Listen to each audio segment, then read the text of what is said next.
We're in Leonardo AI and we are going into the Canvas Editor. And it pops up here right away with the last image that I had in the editor, and that's perfectly fine. To clear that out, I'll just go over here to the trash can, clear the history, and say yes. Now my canvas for editing is perfectly clear. Now let's get something in here that we can edit on. To do that, I'm going to come over to this left-hand side, click on this little picture that says Upload Image, and then I can pick from my computer from previous generations, or I can grab something from the community feed. The other way we can get to the editor is from any image that we already have. We'll go to our image generation page. I'm going to pick this image right here. I want to make some edits to this. So I can click these three little dots right underneath the image, and then I have some options, and the one I want is Edit in Canvas. That'll bring it right into our canvas for us. And now we can start editing away. What was supposed to be happening in this image was supposed to be a penguin operating a hot dog cart and his customers were squirrels. I think it got a little bit confused and it ended up giving us a penguin out here and a penguin squirrel merge operating the hot dog cart. So maybe what we'll try and do is fix that. I'm going to come up here to where it says infinite mode. I'm going to click that, and now it put this box on my screen. And I can drag this box anywhere I want, and that is going to tell the Canvas editor that we only want to work within this box. We don't have to worry about the whole image. We just want to work with what's inside this box. Now, I want to come over to this side on the right-hand menu, and of course I can choose a model. Any model that you want, you can pick there. And then for canvas mode, we want to say Inpaint, Outpaint. Your options there are that you can do text to image, which is just typing in a prompt and getting an image. You can do Inpaint, Outpaint. That's what we want to do. Image to image, where you just start drawing stuff, kind of like we did on that real-time generation, and it puts the image in. Or sketch to image, where we can apparently just draw mustaches on the Mona Lisa. We're going to go with Inpaint, Outpaint. That's what we're after. And we're going to make sure we have Outpaint turned off. Outpainting would be if we wanted to expand this image and make more of it over on the right or out on the left or the top or the bottom. We want to expand the image beyond its four corners into something more. And I'm not talking about just stretching it into making it bigger. I'm talking about like adding the rest of the street on here, something like that. That would be Outpaint. That's not what we're doing. We're doing Inpaint, so we're painting over and within what's already there in the image. Your Inpaint strength here goes up to 1, and you can lower that down to a much lower number if you like. 1 is the max, and what this is saying is, how much do you want me to diverge from what I already see here in this image? 1 is the max that you can go. I'm going to bring that down to 9, so we leave it a little bit of room. You might need to adjust this depending on what kind of results you get. And really, that's a lot about AI image generation, is trying something and adjusting until you get what you're looking for. Number of images is the number of options that we're going to have to pick from for this change. I'm going to leave that at 4.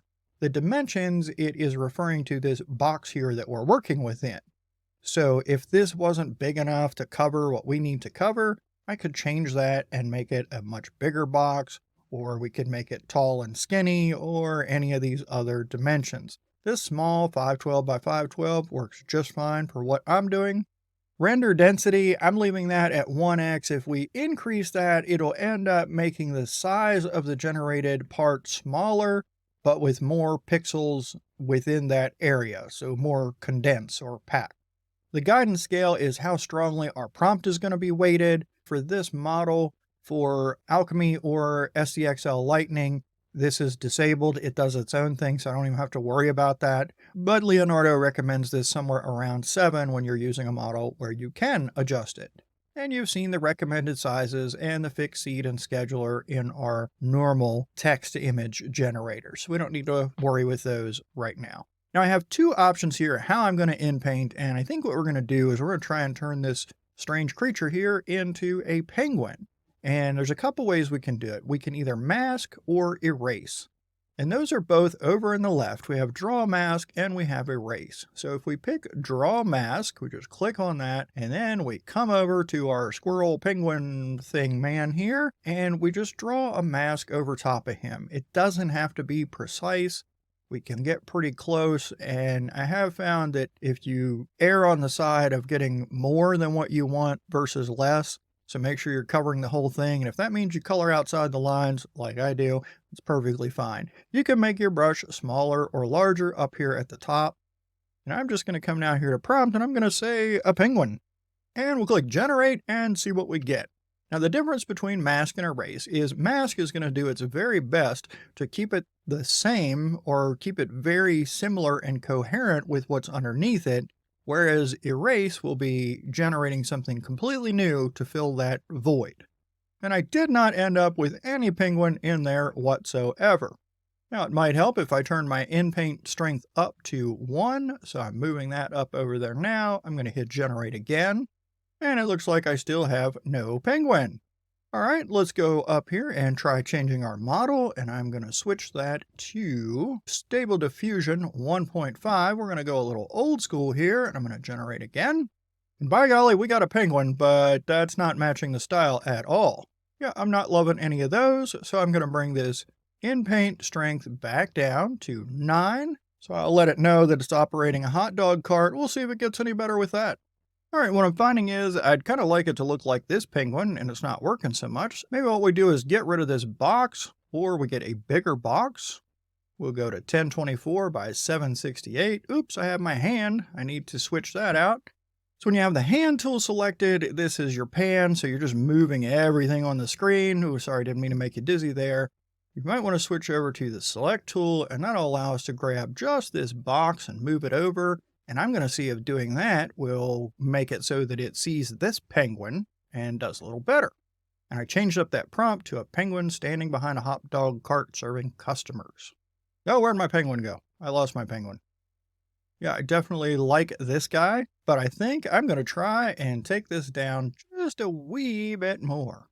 We're going to take that down to 8. I'm going to generate again, and hopefully I get something at least as good as what I had before. There we go. I very much like what's going on here. I don't know what's hanging up off of his eyeball there, but that's the kind of penguins I'm looking for. Yeah, I like this guy. Weird thing on his eye or not, I like this guy. So I'm going to hit accept. Now, if I want to zoom in and work on that weird eye thing, I can hit the plus button and zoom it in, or control and scroll on my mouse. And I really don't know what this is. We can erase it though. We come over here on our left-hand menu and we click erase. Then we can come back up top and you can decide whether you want to erase everything, images, sketches, or just the mask. And what I'm going to do is I'm going to drag this down, and we're going to see if we can't just take this dot here, erase that. And then I'm going to leave the exact same prompt in there just like it was. And it should only be looking to replace what is erased here. So if we generate, hopefully it'll pick up everything else that's in the image, just sort of fill in that hole for us. And there we go. I'm perfectly happy with that. There is so much that you can do in this Canvas editor. It is just absolutely bananas. Oh, and that was only one of the options that it gave us for getting rid of that weird thing hanging off his eye. So let's see. Okay, 2 was a little cleaner. Yeah, I think we'll go with 2 and click accept. If you don't like any of the options that it gives you, you just click cancel and it'll go away. But we're going to accept because that works for us. Now, if you'll notice down here on the bottom, I did not get rid of the previous guy's little squirrel feet. How about that? Do we want to fix that now? Well, we could. Let's go ahead and use the erase. We got to get rid of his fuzzy little tail.